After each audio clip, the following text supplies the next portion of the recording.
चक्करों में नहीं पड़ते। करदम का मतलब होता है करदम, जिसने अपनी इंद्रियों का दमन कर दिया, उसी का नाम करदम है।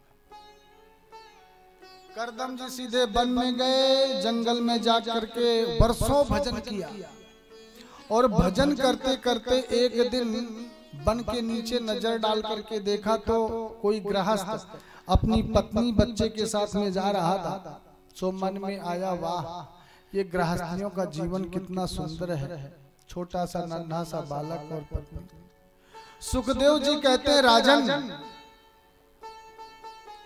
करदम के मन में हुआ कि मैं भी विवाह कर लूं, भगवत कृपा देते। प्रभु कैसी कृपा करते हैं, मन में आया और भगवान आकर के मनु महाराज से बोल दिए, मनु करदम के साथ अपनी पुत्री देवहूति का विवाह कर दीजिए। आकुति, देवहूति, प्रसूति 3 बहनें थी। प्रियव्रत, उत्तानपाद 2 पुत्र थे। मनु करदम, मनु शत्रुघ्न। दूसरे दिन मनु महाराज पहुंच गए और अपनी पुत्री देवहूति का विवाह करदम जी से कर दिया। बहुत मना किए, भगवान ने कहा तो क्या हमारी बेइज्जती कराओगे? करदम जी ने कहा, प्रभु विवाह अपने लिए नहीं, मैं आपके लिए कर रहा हूं कि आपकी इज्जत बची रहे। हाँ ठीक है। और भगवान ने वचन दिया कि करदम यदि तुम विवाह करोगे तो तुम्हारे घर में स्वयं पुत्र बनकर के आऊंगा। करदम जी ने विवाह किया। 10,000 वर्ष की समाधि लग गई। देवहूति माता तपस्या करती रही, सेवा करती रही। हजारों वर्ष के बाद जब समाधि भंग भई, तब तक देवहूति माता वृद्ध माता की तरह हो गई थी। करदम जी ने पूछा, माता जी ने परिचय दिया, वाह देवी आज तक आपने मेरी सेवा करी। करदम जी ने कहा, तो देवी क्या चाहिए, वरदान मांगो। देवहूति ने कहा, बस सरकार एक ही वर दीजिए कि मैंने विवाह किया था गृहस्थ जीवन यापन करने के लिए, अब गृहस्थी का भार संभाल लीजिए। तो करदम ने अपनी तपस्या की शक्ति सामर्थ्य से, तपोबल से एक दिव्य कुंड का प्रागट्य किया और उस दिव्य विमान का प्रागट्य किया। और उस दिव्य विमान में, कुंड में जैसे जाकर के देवहूति माता ने डुबकी लगाई करदम जी के साथ, तो पूरे 20 वर्ष के करदम जी और 16 वर्ष की माता देवहूति कुंड से बाहर निकली। और ऐसा दिव्य विमान था कि जो चाहो वो चीज मिले, जहां चाहो वहां चले जाओ। आज जैसे एरोप्लेन हो गया, पर हमारे ऋषियों ने पहले से सारी तपस्या करके दिखा दिया। घूमते घूमते करदम और देवहूति के 9 पुत्रियां हो गई। प्रेम से बोलिए राधे राधे। तब करदम जी ने कहा, देवी अब हम जाएंगे जंगल भजन करने, अब नहीं फंसने वाले हैं गृहस्थी में। देवहूति ने कहा, सरकार 9 बेटियां हैं, इनको मैं कहाँ डालूंगी, इनको छोड़कर जा रहे हो, इनका ब्याह तो करवाए दो। करदम जी ने कहा, हाँ देवी ठीक कह रही हो, पर एक बात ध्यान है, याद आई करदम जी को कि भगवान ने मुझसे कहा था कि करदम तुम विवाह करोगे तो तुम्हारे घर पुत्र बनकर के आऊंगा। अब जब भगवान स्वयं यहाँ आने वाले हैं तो जंगल जाने की क्या जरूरत है? तो 10वीं संतान के रूप में साक्षात कपिल का प्रागट्य हुआ। बोलिए कपिल भगवान की। कपिल जी का जन्म हुआ और कपिल जी के जन्म लेते ही सीधे करदम जी घर का त्याग करके वन में। 9 कन्याएं थी। ब्रह्मा जी आए थे कपिल जी के जन्म में उत्सव मनाने, तो 9 पुत्रों के साथ ब्रह्मा जी आए। 9 कन्याओं का विवाह 9 ब्रह्मा के पुत्रों के साथ कर दिए और सीधे चले गए जंगल में। अब घर में रह गई कपिल और देवहूति। एक दिन देवहूति माता ने कपिल जी से प्रश्न किया, प्रभु भगवान ने कहा, माँ ये उल्टी गंगा कहाँ आज प्रभु? देवहूति मैया कहती हैं सरकार मैं सब जानती हूँ, आप मेरे पुत्र नहीं हैं क्योंकि मेरे पति देव इतने बड़े तपस्वी की आपका इंतजार अब तक करते रहे कि मेरे घर में भगवान स्वयं आएंगे तो उनका दर्शन करूंगा। और आपकी आभा प्रभा वांगमयी छवि को हृदय में धारण करके वो जंगल में चले गए। ये मेरा सौभाग्य है कि मैं आपकी माँ हूँ, पर आप ये क्यों नहीं कहते कि जगत के पिता तो मात्र केवल आप हैं। कपिल देव जी के लिए सुंदर सी व्यास गद्दी बनाई और माता देवहूति ने सुंदर प्रश्न किया कि बंधन किसका होता है, मन का या इंद्रियों का या आत्मा का। भगवान कहते हैं माता आत्मा का बंधन सोचना भी पाप है, परंतु बंधन करना है तो मन का जरूर करिए, क्योंकि संसार में सबसे ज्यादा तीव्र गति से चलने वाला कोई यान है तो केवल मात्र एक मन है। आपको यहाँ से कलकत्ता जाना हो तो कम से कम 2-4 घंटे का समय लगेगा।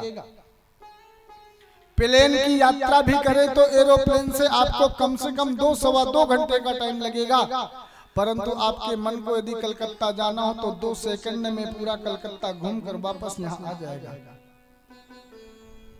इसलिए माता मन का बंधन अवश्य करना चाहिए। देवहूति माता कहती हैं कैसे करूं? बोले यम नियम प्राणायाम प्रत्याहार ध्यान योग और समाधि के द्वारा मन को बस में किया जा सकता है। दिव्य उपदेश दिया और उस उपदेश से माता देवहूति के अंदर नवधा भक्ति प्रकट हुई और 10वीं भक्ति के रूप में माता देवहूति का शरीर जल के रूप में परिवर्तित हो गया, बहने लग गया। आज उसी को हम गंगा सागर के नाम से जानते हैं, जहां कपिल देव का दिव्य दर्शन होता है। बोलिए कपिल महाराज की। इस तरह से माता देवहूति को प्रभु ने दिव्य सुंदर उपदेश दिया, परंतु प्रिय व्रतोत्ता इसके आगे माता देवहूति का वंश नहीं चला।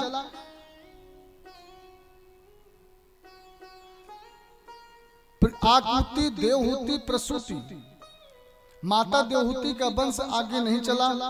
आकृति प्रसूति नाम की जो कन्या थी मनु महाराज की, वो दक्ष नाम के प्रजापति के साथ ब्याही गई और आकृति का विवाह रुचि प्रजापति के साथ हुआ। रुचि प्रजापति के साथ हुआ। उन्हीं के यहाँ भगवान यज्ञ देव का प्रादुर्भाव हुआ। बोलिए यज्ञ नारायण भगवान की। और प्रसूति के यहाँ जिनकी पुत्री साक्षात माँ जगदम्बा सती भई, और उन्हीं सती जी का विवाह भगवान शिव से हुआ। परंतु दक्ष द्वेष रखता था भगवान शिव से। एक बार जब प्रजापति का पद प्रतिष्ठित हो रहे थे, पद में प्रजापति, तो सभी देवी देवता आए हुए थे, पर ब्रह्मा विष्णु महेश सामने बैठे, पर प्रजापति दक्ष का स्वागत हो रहा था, सब खड़े हो रहे थे, पर ब्रह्मा विष्णु महेश नहीं खड़े हुए। तो बड़ा अनर्गल दक्ष ने भगवान शिव जी को डांटा। परिणाम ये हुआ कि दक्ष कहता है ये मेरा दामाद है, तो ब्रह्मा जी नहीं उठे, वो मेरे पिता हैं। विष्णु नहीं खड़े हुए, वो मेरे आराध्य हैं। पर ये शिव बंदर समूह वाला, ये तो मेरा दामाद है, पुत्र के समान है, इसे तो मेरा सम्मान करना चाहिए। इतनी बात बढ़ गई कि इतने श्राप दिए दक्ष ने, और दक्ष के ब्राह्मणों ने शिव जी को श्राप दिए, शिव के गणों को दिए, और गणों ने दक्ष को श्राप दिया कि जा, हमारे सरकार को इतनी देर से गाली दे रहा है, तेरा असर बकरे का लग जाए।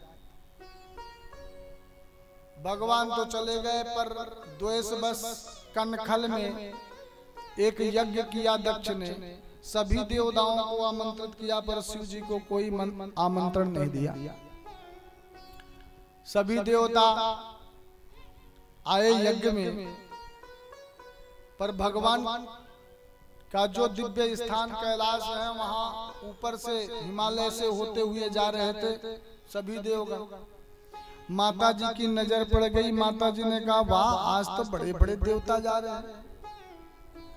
परिणाम ये हुआ कि माता से देवताओं ने कहा कि आज आपके पिता के यहाँ यज्ञ हो रही है, क्या आप नहीं चल रही?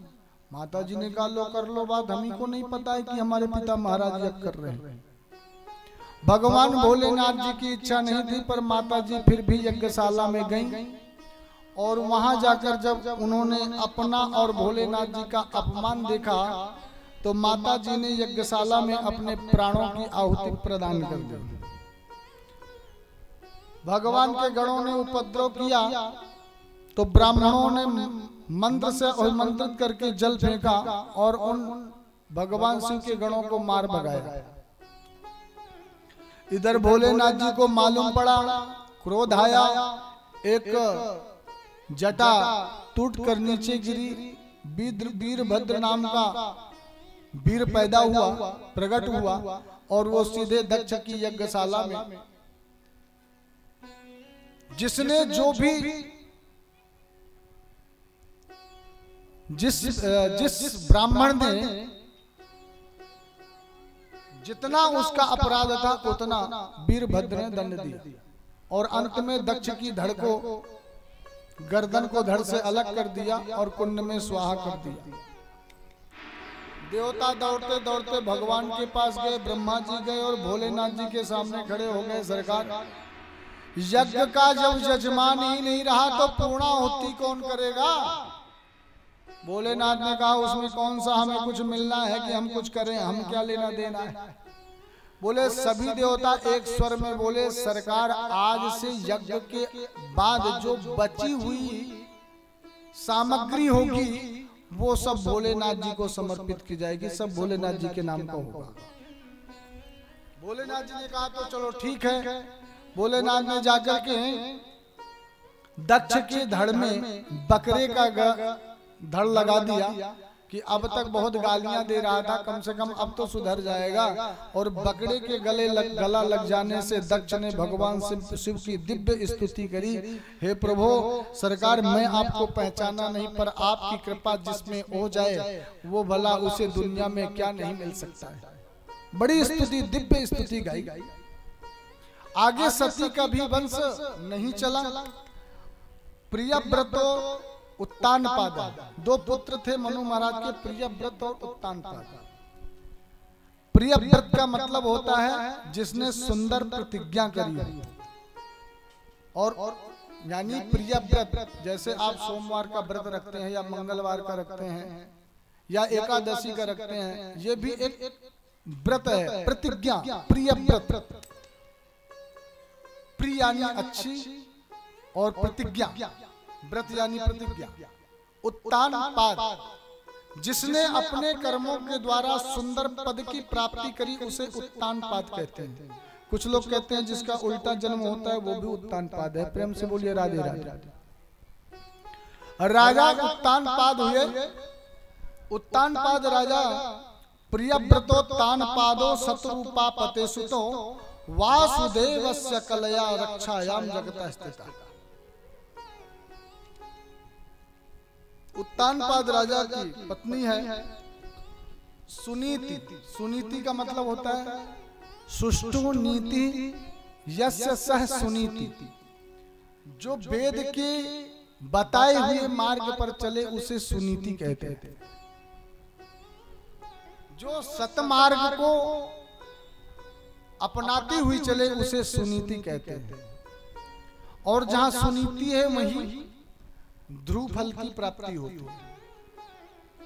राजा एक दिन वन विचरण करते हुए जा रहे थे तो मार्ग में सुरुचि का दर्शन हुआ और सुरुचि रानी को देख करके, राजकुमारी को देखकर राजा मोहित हो गए और सुरुचि को अपनी पत्नी बना करके ले आए। पर सुरुचि मतलब सुरुचि सह सुरुचि, जो मन में आया वो कह दिया, जो मन में आया वो खा लिया, उसे सुरुचि कहते हैं।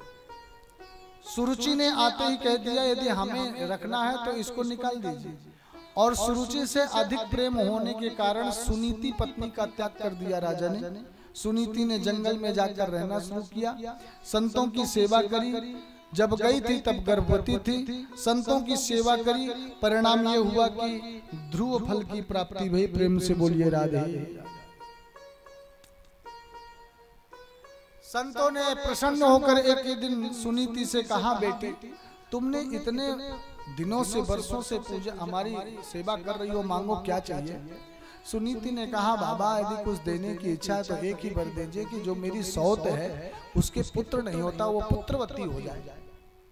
संत ने कहा, जिस राजकुमारी के कारण तुम्हें वन मिला उसके लिए तुम पुत्र की कामना करती हो, तुमने किया तो उसे पुत्र अवश्य होगा। पर जा, तुझे वरदान देते हैं कि तेरा पुत्र तपस्वी होगा, यशस्वी होगा, मनस्वी होगा। एक दिन वो ध्रुव धीरे धीरे बढ़ रहा था और इधर सुरुचि के एक पुत्र हुआ जिसका नाम था उत्तानपाद। ध्रुव धीरे धीरे बढ़ने लग गया। समय का थोड़ी अभाव है इसलिए थोड़ा सा ज्यादा विस्तार पूर्वक कथा नहीं कर सकते, संक्षिप्त रूप से चलते हैं। ध्रुव बालकों ने पूछ लिया कि तुम्हारे पिता का नाम क्या है। ध्रुव जी ने आकर माँ से पूछा, इच्छा ना होते हुए भी माँ को बताना पड़ा और ध्रुव सीधे अपने राजभवन में पहुंच गया पिता के पास। पिता ने जब देखा कि मेरा पुत्र आया है, लेकर गोद में रख लिया, पर सुरुचि को यह अच्छा नहीं लगा। सुरुचि ने आकर ध्रुव को पकड़कर नीचे पटक दिया और बोली, बालोसी बतनाप माना मन्नस्त्री गर्भ समृतम न्यूनम वेद भवान यस्या दुर्लभेर्ते मनोरथा। अरे हठीले बालक, राजा की गोद में बैठने का अधिकार जानते हो? ध्रुव जी ने कहा, तो क्या ये मेरे पिता नहीं है? क्या मैं इनका पुत्र नहीं हूं? सुरुचि ने कहा, तुम्हारे ये पिता होना आवश्यक नहीं है, आवश्यक यह है कि मैं तुम्हारी माता नहीं हूं। इसलिए यदि इस गोद में, राजा की गोद में बैठना है तो जा, वन में जा और वन में जाकर भगवान की तपस्या कर। तपस्या करके जब भगवान प्रकट हो जाए तब उनसे वरदान मांगना कि सुरुचि माता के में गर्भ से मेरा जन्म हो जाए, और जब मेरे गर्भ से जन्म लोगे तब तुम्हें राजा के गोद पर बैठने का अधिकार प्राप्त होगा।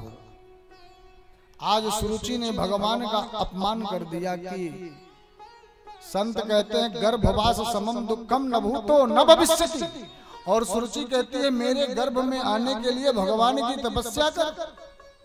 पर ध्रुव नहीं माने, हठीले थे। माँ ने बहुत समझाया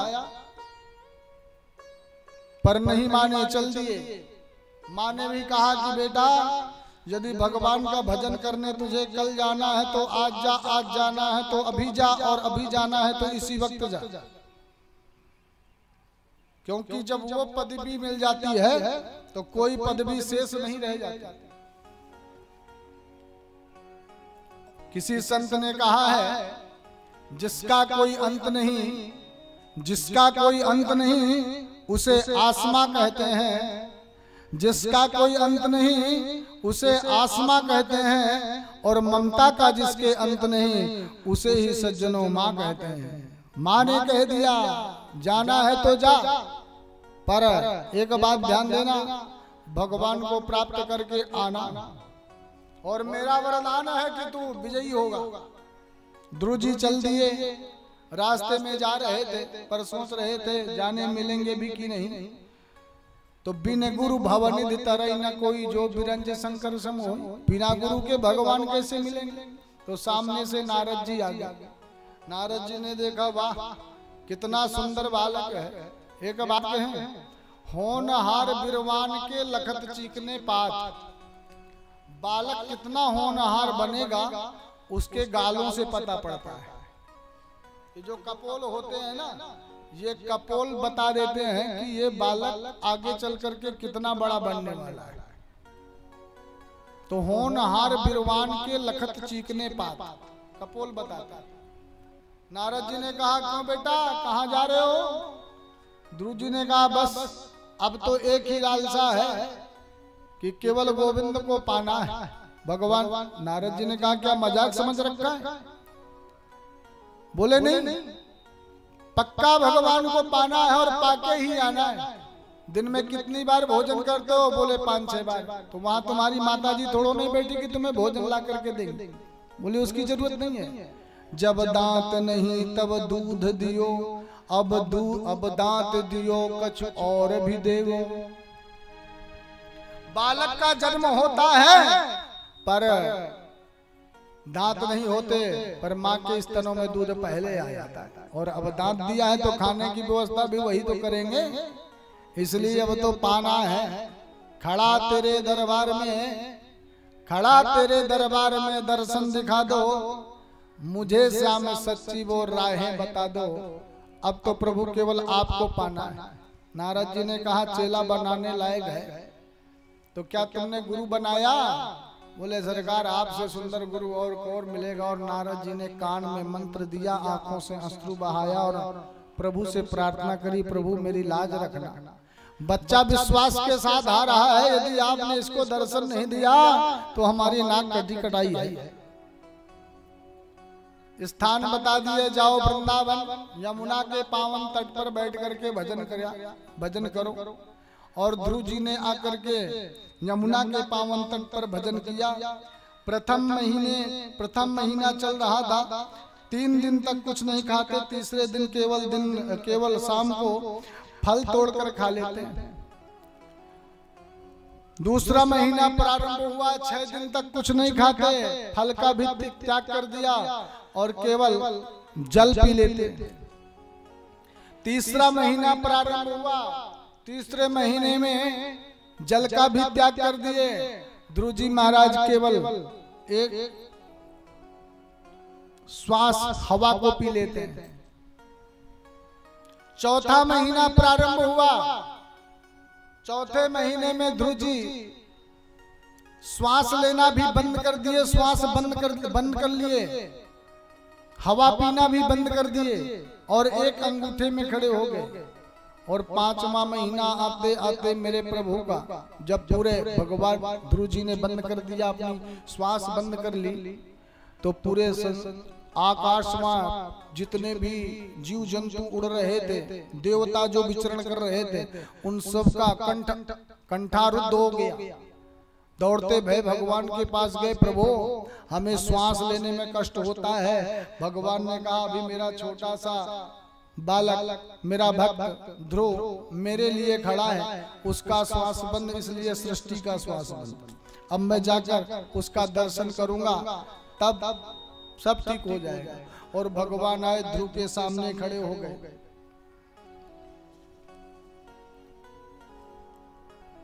नेत्र नहीं खुले ध्रुव के। भगवान ने जो ध्रुव जी के हृदय में प्रभु की झांकी थी, उस दिव्य झांकी को ले निकाल लिया। नेत्र खोल करके देखा कि जिसकी जो छवि मेरे हृदय में थी वही साक्षात मेरे सामने खड़े हैं। पर पूरे 5 मिनट 10 मिनट पूरे 1 घंटा हो गए, भगवान ध्रुव जी को देख रहे थे, ध्रुव जी भगवान को देख रहे थे।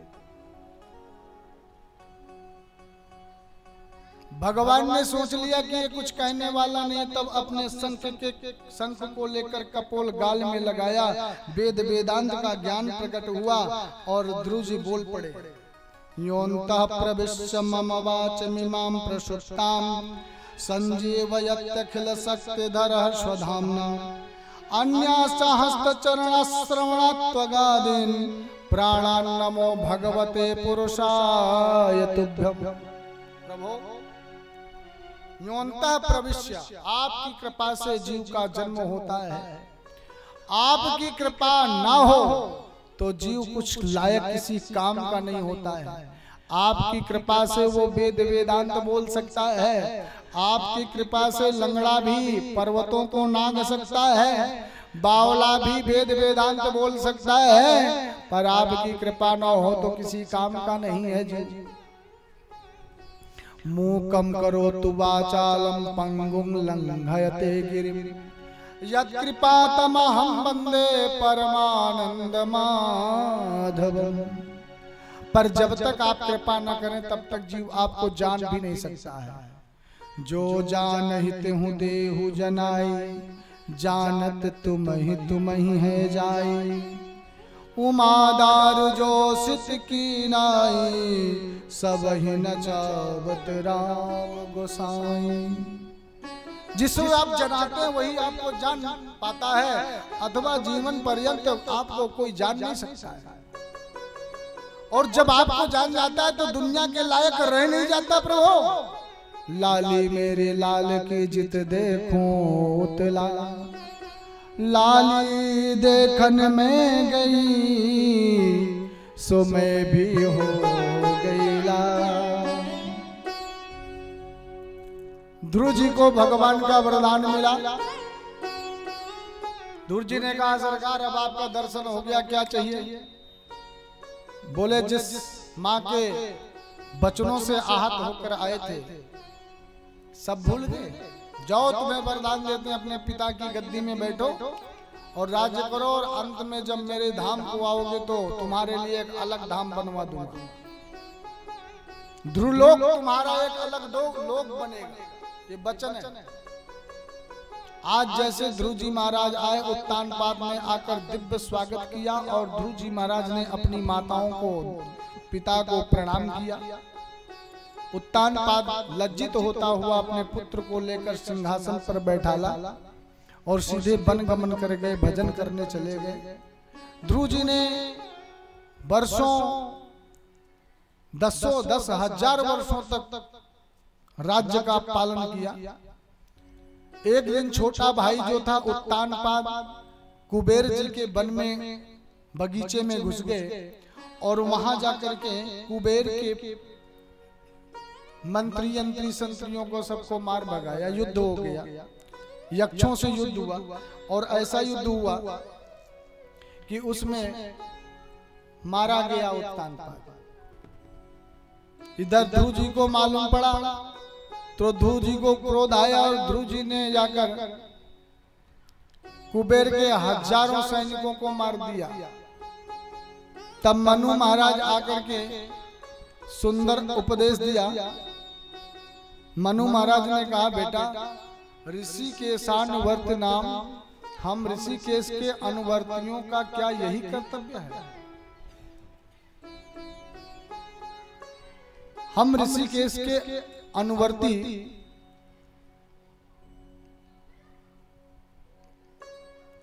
जिसे भगवान का दर्शन हो गया हो, भला उसे क्रोध आना चाहिए। एक उद्दंडी भाई के लिए हजारों यक्षों का वध कर दिया तुमने। मनु महाराज का सुंदर उपदेश, सत्संग मिला और ध्रुव जी वापस आकर के अपने राज्य को संभाला। परंतु आज तितिक्षया कारुणया मैत्र्या चाकिल जंतुषु समत्वेन च सर्वात्मा भगवान संप्रसिद्धति। संत ध्रुव तो संत हो, और ध्रुव जैसे संत को यदि क्रोध आए बहुत बड़ी बात है। एक संत जल सरोवर में स्नान कर रहे थे।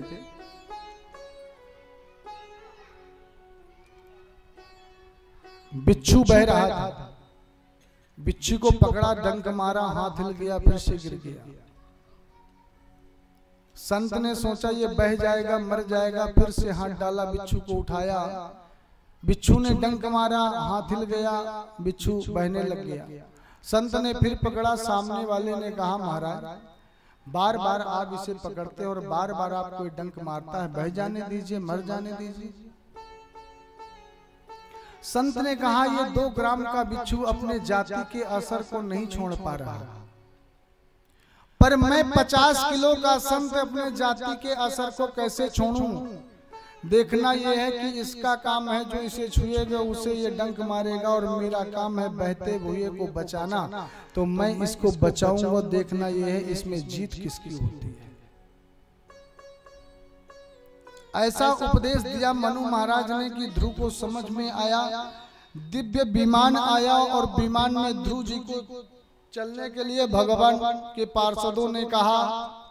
उसी समय एक देवी जी का आगमन हुआ। देवी ने कहा, ध्रुव यदि इस लोक को छोड़कर जाना है तो पहले मुझे स्वीकार करो। देवी का नाम था मृत्यु देवी। ध्रुव जी ने कहा, मैं क्या करूं? पार्षदों ने कहा, देवी से बोलो नीचे की ओर देखो।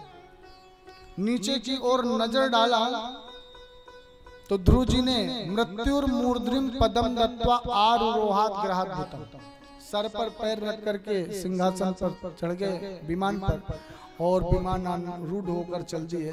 पर रास्ते में जब पहुंच गए तब याद आई, जल्दी जल्दी में माता जी को तो नीचे ही भूल आए, सोई गाल लटक गए। पार्षदों ने कहा, क्या हुआ महाराज? ध्रुव जी ने कहा, दर्शयामास चतुर्देवीं पुरो यानेन गच्छति। माता जी को जल्दी जल्दी में भूल आए। पार्षदों ने कहा, वो आगे आगे जो देखिए कौन जा रहा है। आगे नजर डालकर देखा तो माता जी का रथ आगे आगे जा रहा है। अरे जिसका ऐसा पुत्र हो भला, उसकी माता पीछे कैसे रह सकती है? आचार्य सुखदेव जी कहते हैं, राजन ध्रुव जी के पुत्र हुए उत्कल, और महाराज उत्कल के वंश में आगे चल करके एक राजा हुए अंग। अंग महाराज के पुत्र हुए बेन, और बेन बड़ा उद्दंडी हुआ। संतों को क्रोध आया तो उसे ठिकाने ही लगा दिया। इसी में आगे चल करके पृथु महाराज का प्राकट हुआ, और पृथु महाराज के राज्य में सनत कुमारों का आगमन हुआ। सनत कुमारों ने दिव्य उपदेश दिया। सनातन सनत कुमारों ने ऐसा उपदेश दिया कि राज्य के लोगों में बड़ा उत्सव मनने लग गया। जहाँ खाने को नहीं था वहाँ इतना अन्न धन प्रकट होने लग गया। तो राजा पृथु महाराज ने सोचा कि आज मुझे कुछ देना चाहिए। क्या दें? उपदेश के बदले में पृथु महाराज ने कहा, सरकार कुछ मांगो, कुछ तो ले जाओ। बोले, अच्छा हमारे उपदेश के बदले क्या दोगे? पृथु महाराज ने सोचा कि इनके उपदेश के बदले क्या दे सकता हूँ, क्या तुलना करेगा। तब पृथु महाराज ने कहा, सरकार जगत जनन्याम जगदीश वै ससम स्यादेश यत्कर मणिनः समीहितम। यदि मैं अपना सर्वस्व भी दे दूं तो भी वो आपकी बराबरी नहीं कर सकता। इसलिए प्राणादारा सुता ब्रह्मण ग्रहाश्चा सा परिच्छदा राज्यम बलम मही कोशो इति सर्वम निवेदितम। मैं, मेरा राज्य, मेरी स्त्री, पत्नी, मेरे पुत्र, ये सब कुछ मैं आपको निवेदितम, सब समर्पित करता हूं। तो क्या ये सब मेरा, हमारा? हाँ सरकार, सब आपका। तो ठीक है। और यहीं पर हम सबसे गलती होती है। जब तक हम अपना दुकान, अपना मकान, अपनी पत्नी, अपना पुत्र, अपना घर, अपना बंगला, अपना गाड़ी है, तभी तक खतरा है। राजा पृथु की तरह कर लीजिए। पृथु महाराज ने सब कुछ समर्पित कर दिया शरद कुमार जी को। अब किराएदार मैं हूँ और मालिक आप हैं। पृथु महाराज ने, शरद कुमारों ने कहा, तो ठीक है, आज से हमारा, और यहाँ मालिक हम आपको बनाते हैं, इसकी देख रेख करो। देख रेख का जुम्मा तुम्हारा। अब यदि नुकसान होगा तो मालिक भरेगा, फायदा होगी तो अब तो नुकसान होने में कोई सवाल ही नहीं। इसलिए सब कुछ भगवान को समर्पित करने के बाद आप नुकसान से बच सकते हैं। सब कुछ भगवान को समर्पित कर दीजिए। प्रिय व्रतोत्तान पादो सतरोपापते सुतो। पृथु महाराज ने इतना सुंदर राज चलाया।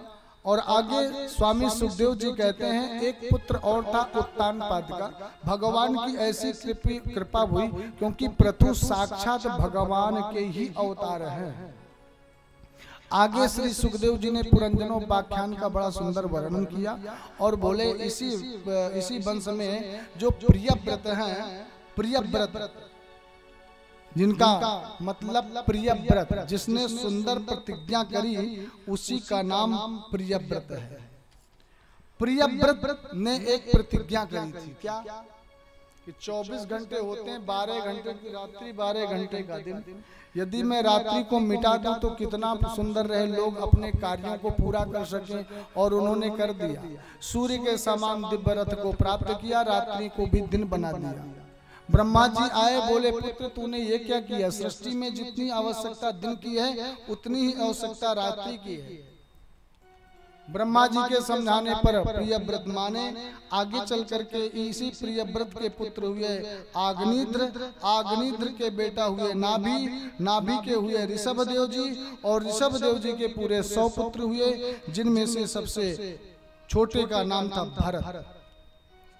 ऋषभदेव जी अपने पुत्रों को आदेश दिया, 99 तो चले गए वन में भजन करने, पर भरत जी, ऋषभदेव जी भी वन को चले गए, पर भरत जी को राज्य सिंहासन संभालना है। अब भरत जी कुछ दिन के बाद सोचने लग गए कि लो, मैं तो ये राज में पड़ा हुआ हूँ, और तो मेरे भाई और पिताजी को देखो, वो तो भगवान का भजन कर रहे हैं, वो कितने सौभाग्यशाली हैं। तो भरत जी का पुत्र था सुमति, तो सुमति को राजगद्दी पर बैठा दिया और भरत जी स्वयं भजन करने चले गए। नेपाल में आपने गंडकी नदी का नाम सुना होगा, वहां जाकर के भजन किया। एक दिन एक हिरणी गर्भवती आई और सिंह ने दहाड़ मारी। हिरणी गर्भवती थी, उसने उछाल मारी, उसका जो गर्भस्थ शिशु था उसी गंडकी नदी में बीच में ही टपक गया, और वो हिरणी उस पार जाकर के प्राणांत कर दिया। वो बच्चा बहता हुआ गया, भरत जी से टकराया। भरत जी ने देखा, अरे ये बालक तो मर जाएगा, लेकर बाहर आए, सेवा शुश्रूषा करी, उसे चैतन्यता प्रदान करी। ये तो संत का काम था, पर संत भरत जी का प्रेम बढ़ने लग गया कि मेरे अलावा इसका कौन है इस जगत में। इसलिए सेवा करते करते परिणाम ये हुआ कि जो 24 घंटे भजन करते थे, अब 2 घंटे नहीं हो पाता। एक दिन क्या हुआ कि वो मृग शावक आश्रम को छोड़कर भाग गया। भरत जी ने बहुत ढूंढा पर नहीं मिला। भरत जी उसकी याद में अपने प्राणों का अंत किया। इसलिए जो दूसरा जन्म हुआ भरत जी का, वो हिरण का हुआ, पर याद गई नहीं, क्योंकि तप बल था, तो याद थी कि पहले मैं क्या था और अब क्या हूं। तो दूसरा जन्म जब भरत जी का हिरण के रूप में हुआ, तो जंगल में घास सूखी खाकर पड़े रहते थे। एक दिन जंगल में आग लगी, और ऐसी आग लगी कि वही में वो भी जल करके राख। तीसरा जन्म हो गया भरत जी का पुनः।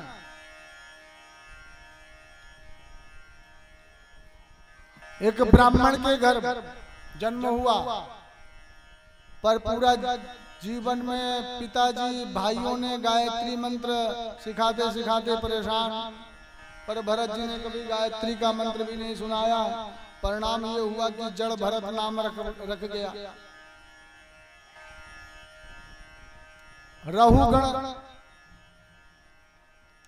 जो सिंधु देश का राजा था, भरत जी के उपदेश से ही उसके जीवन में परिवर्तन आया, और भरत जी का उपदेश पाकर के रहुगण को संतों के चरणों की धूली मस्तक से लगाने का अवसर मिला, अपने जीवन को धन्य किया। आगे स्वामी सुखदेव जी कहते हैं कि भगवान इतने कृपालु हैं कि किसी बहाना चाहिए भगवान को तो तारने के लिए। एक अजामिल नाम का ब्राह्मण था, अजामिल नाम का ब्राह्मण था। वो ब्राह्मण जिसकी संगति बुरी हो गई, और इतना वेद वेदांत और वैदिक क्रियाओं को जानने वाला ब्राह्मण दुष्ट प्रवृत्ति वाला हो गया। पर कुछ संतों की कृपा भई, पुत्र का नाम नारायण रखा। नारायण नाम स्मरण कर देने से भगवान श्रीमन नारायण की कृपा हो गई, और भगवान का नाम स्मरण कर देने से सांकेत्य में अपने पुत्र का नाम लिया था, भगवान का नहीं, पर फिर भी प्रभु ने अपने धाम को प्रदान कर दिया। ऐसे कृपालु हैं मेरे गोविंद। तो भला तुम्हें मुक्ति क्यों नहीं मिलेगी? स्वामी सुखदेव जी कहते हैं राजन, तुम्हारे पूर्वज जो है ना, उनका तो बड़ा भारी संबंध है प्रभु से। तुम्हारे पितामह जब राजसूय यज्ञ करने जा रहे थे, उस समय यदि भगवान दुष्टों को मारते होते और भक्तों को बजाते होते, तो वहां जो शिशुपाल था, उस शिशुपाल को धात्रोचित गति प्रदान न करते। ये बड़े बड़े संतों को ये गति नहीं मिलती, पर प्रभु ने दिया, क्योंकि भगवान ये देखते हैं कि मुझे किस रूप में कौन चाहता है। कामात् द्वेषात् भयात् स्नेहात् यथा भक्तेश्वरे मना। केवल भगवान ये देखते हैं मुझे कौन कितना भजता था। और तो और यदि भगवान दुष्टों को मारते तो हिरण्यकश्यप का वहां उधर हृदय विदीर्ण कर रहे हैं और उधर प्रहलाद को हृदय से लगा रहे हैं। स्वामी राजा परीक्षित कहते हैं सरकार वो कैसे? बस केवल 10 मिनट की कथा और रही है, थोड़ा सा बैठिए और इसके बाद वामन भगवान का प्रागट्य करते हैं। 10 मिनट बैठ जाइए। बोले हिरण्याक्ष बड़ा दुष्ट था, परंतु कयाधु नंदन प्रहलाद थे जो गुरु संडामर्क के यहाँ अध्ययन कर रहे थे। पर एक दिन हिरण्यकश्यप अपने पुत्र को गोद में बिठा करके पूछा कि पुत्र तुम क्या शिक्षा प्राप्त करी गुरुदेव के द्वारा? तो उन्होंने सीधे नवधा भक्ति श्रवण करा दी। श्रवणम कीर्तनम विष्णु स्मरणम पाद सेवनम अर्चनम वंदनम दासम सख्यमात्मनिवेदनम। हिरण्यकश्यप को बड़ा क्रोध आया और गुरुओं को बुला करके बड़ी जोर से डांटा। मेरे पुत्र की उत्तरोत्तर वृद्धि हुई है। ये पहले तो एक भक्ति बता रहा था, अब 9धा भक्ति सुना रहा है। इसका मतलब है कि गुरुकुल में कोई ना कोई शत्रु मेरा छिपा हुआ है। दोनों ने कहा सरकार अब खाई तो खाई, आगे खामे तो राम दुहाई, इस बार माफ करिए। लेकर के प्रहलाद जी को संडामर्क गए और समझाया, पुत्र तुम्हें ये सब कौन सिखाता है? प्रहलाद जी ने कहा लो कर लो बात। अच्छी बात भी ये कह रहे हैं कौन सिखाता है, इसका मतलब बुद्धि मेरी नहीं तुम्हारी सबकी खराब हो गई। एक दिन प्रहलाद जी अपने मित्रों के साथ भगवान नाम स्मरण कर रहे थे। ये ध्वनि धीरे धीरे धीरे धीरे हिरण्यकश्यप के कान तक पहुंच गई। हिरण्यकश्यप आया और मुष्टिका प्रहार करी। सभी बालक दंग रह गए, देखने लग गए। पर प्रहलाद जी ने कहा डरना मत। हिरण्यकश्यप बोला ये मेरे चंदन जैसे वन में ये कांटे का वृक्ष कहां से उग गया, अब इसको ठिकाने लगाना होगा। अच्छा बता तेरा नारायण कहाँ है? प्रहलाद जी ने कहा मेरा नारायण ये पूछो कहाँ नहीं है। कण कण में अणु अणु में केवल मेरे नारायण की सत्ता है। आपके अंदर से जो बोल रहा है वो भी तो मेरा नारायण है, और मेरे अंदर से जो बोल रहा है वो भी मेरा नारायण है। हिरण्यकश्यप बोला क्या ये खंभ में भी है? बोला हाँ मेरा नारायण इस खंभ में भी है। और हिरण्यकश्यप ने खड्ग निकाले और खंभ में प्रहार किया। खंभ में जैसे प्रहार किया, खंभे को फाड़ करके भगवान प्रकट हो गए, नरसिंह भगवान। बोलिए नरसिंह भगवान की। और जैसे हुंकारा नरसिंह भगवान ने, हिरण्यकश्यप एक बार तो भयभीत हुआ, पर पुनः अपने वरदानों को याद किया। मुझे ब्रह्मा जी के इतने वरदान मिले हुए हैं, तो भला मुझे कौन मार सकता है? कोई नहीं मार सकता, मैं तो अमर हूं, अजर हूं। और यदि मैं अमर हूं तो मुझे डरने की आवश्यकता क्या है? क्या वरदान मांगा? भगवान ने हिरण्यकश्यप को पकड़ा, अपनी गोद में पटक लिया और डेढ़ी पर बैठ गए। बोले आज हम तुम्हें मारेंगे। नहीं मार सकते। क्यों? क्योंकि हमें वरदान मिला हुआ है। किससे? ब्रह्मा जी से। क्या वरदान मिला है? कि ना ऊपर मरू ना नीचे। भगवान ने कहा तो कहा इस समय तुम ऊपर हो या नीचे? बोले इस समय तो गोद में है, तो हम तुम्हें मारेंगे। हिरण्यकश्यप बोला नहीं मार सकते, क्योंकि मैंने वरदान मांगा है ना अंदर मरू ना बाहर। तो तुम ही बताओ कि अंदर हो कि बाहर। बोले ना अंदर ना बाहर, मैं तो डेढ़ी में हूं, फिर भी नहीं मार सकते। क्यों? क्योंकि मैंने वरदान मांगा है कि ना दिन में मरूं ना रात में। तो तुम ही बताओ दिन है कि रात। ये तो संध्या का समय है, फिर भी नहीं मार सकते, क्योंकि मैंने वरदान मांगा है कि अस्त्र से मरूं ना शस्त्र से। तो तुम ही बताओ, ये ना मेरे अस्त्र हैं ना शस्त्र, मैं तो तुमको नाखूनों से चीर दूंगा, फिर भी नहीं मार सकते। क्यों? क्योंकि मैंने वरदान मांगा है कि 12 महीने में किसी महीने में न मरूं।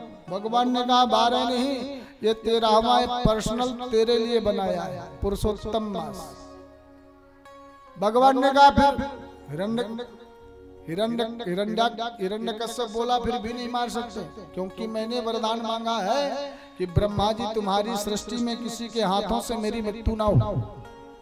भगवान ने कहा ब्रह्मा जी हमें नहीं बनाते, हम ब्रह्मा जी को बनाते हैं।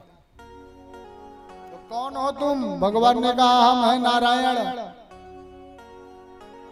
फिर भी नहीं मार सकते, क्योंकि मैंने वरदान मांगा कि नर से मरूं ना नारी से, ना जीव से मरूं ना जंतु से।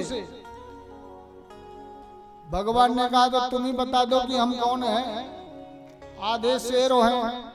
भगवान हिरण्यकश्यप एक बार तो दौड़ने की चेष्टा करी कि मैं भाग जाऊं, पर भगवान छोड़ने वाले कहाँ थे। अपने बड़े बड़े नाखूनों से उसे वक्षस्थल को विदीर्ण कर दिया और अंदर से हड्डियों को निकाल करके अपने गले में डाल दिया। बोलिए नरसिंह भगवान की। प्रहलाद जी ब्रह्मा आदि के देवता आए, बड़ी स्तुति गाई, पर कहाँ मानने वाले थे प्रभु। अंत में प्रहलाद जी ने आकर के दिव्य स्तुति गाई। प्रहलाद जी को गोद में बैठा करके भगवान ने चाटा, अपनी जीभ से चाट रहे थे और बोले पुत्र कुछ मांग लो। प्रहलाद जी ने कहा यदि देना चाहते हैं तो एक ही वरदान दीजिए कि मेरी कुछ मांगने की इच्छा ही ना हो। लेकर के नरसिंह भगवान ने सिंहासन पर बैठाला और बोले अपने पिता के अंतिम संस्कार करो और जाओ, मैं तुम्हें ये राज्य को भोगो, अंत में तुम्हें सीधे मेरा धाम प्राप्त होगा। प्रहलाद जी ने कहा सरकार एक वरदान मांगने की इच्छा होती है, अब मुझे आपने राजा बना दिया है तो अब सोचता हूँ कुछ मांग लेता हूँ। भगवान ने कहा 1 नहीं 2 नहीं 3 नहीं, जो इच्छा हो मांग। अरे बेटा योग चाहे तो योग दे डालूं, भोग चाहे तो भोग दे डालूं, पर जो लेन न देन करे वाकू टारो न जाए। भक्त मेरा भजन करता है, जो मांग लेता है दे देता हूं, पर जो लेन देन नहीं करता उसको तो मैं अपने से दूर कभी करता नहीं हूं। मांग ले क्या चाहिए? प्रहलाद जी ने कहा प्रभु मेरे पिता महाराज ने आपको बहुत गालियां दी हैं, इसलिए मेरे पिता की दुर्गति ना हो। भगवान ने कहा पुत्र, ऐसा पुत्र जिस कुल में जन्म लेता है उसका 1 नहीं 2 नहीं 21 पीढ़ियां मुक्त हो जाती हैं। 7 पीढ़ी पितृपक्ष की, 7 पीढ़ी मामा पक्ष की और 7 पीढ़ी ससुराल पक्ष की। 21 पीढ़ियां सीधे मेरे धाम को प्राप्त करती हैं। लक्ष्मी जी ने बड़ी दिव्य स्तुति गाई प्रभु की और भगवान सुखदेव जी कहते हैं राजन इस प्रकार प्रहलाद जी पर मेरे गोविंद ने अनुग्रह किया और उसे हृदय से लगाया, राजा बना दिया। अरे भगवान तो बहाना हो, प्रभु तो कृपा करने के लिए तत्पर है। राजन एक गजेंद्र था जिसके अंदर 10,000 हाथियों का बल था। सारे बल जब दूर हो गए, कोई बल काम नहीं कर रहा था। अंत में मेरे प्रभु का स्मरण किया तो मेरे प्रभु ने आकर के गज को ग्राह से बचा लिया। पर प्रभु ने वो गज को निकाला और ग्राह को अपने सुदर्शन से मुक्ति प्रदान कर दी। पर भगवान सुखदेव जी कहते हैं राजन अब तुम ही बताओ भगवान ने गज को उबारा को ग्राह को? क्योंकि भगवान के हाथ से मरना भी मुक्ति और बचना भी मुक्ति। भगवान सोचते हैं कि पहले जो मेरा भक्त है जो मुझे पकड़ रखा है उसके चरणों को जो पकड़ रखा है पहले मुझे उसका ध्यान देना होगा। गज को तो मैं बचा लूंगा कि मेरा भगत है, परंतु ग्राह ने मेरे भक्त के पैर को पकड़ा है तो सबसे पहले इसे धाम को भेजना पड़ेगा, इसके बाद मैं गज का ध्यान दूंगा। और भगवान ने गज से पहले ग्राह को अपने धाम में भेज दिया। प्रेम से बोलिए राधे राधे। इसीलिए किसी अच्छे सदगुरु का आश्रय लें, जो उसका चरण पकड़े, ऐसे सदगुरु का जो एक न एक दिन भगवत कृपा का पात्र बना दे। तुम हमारे थे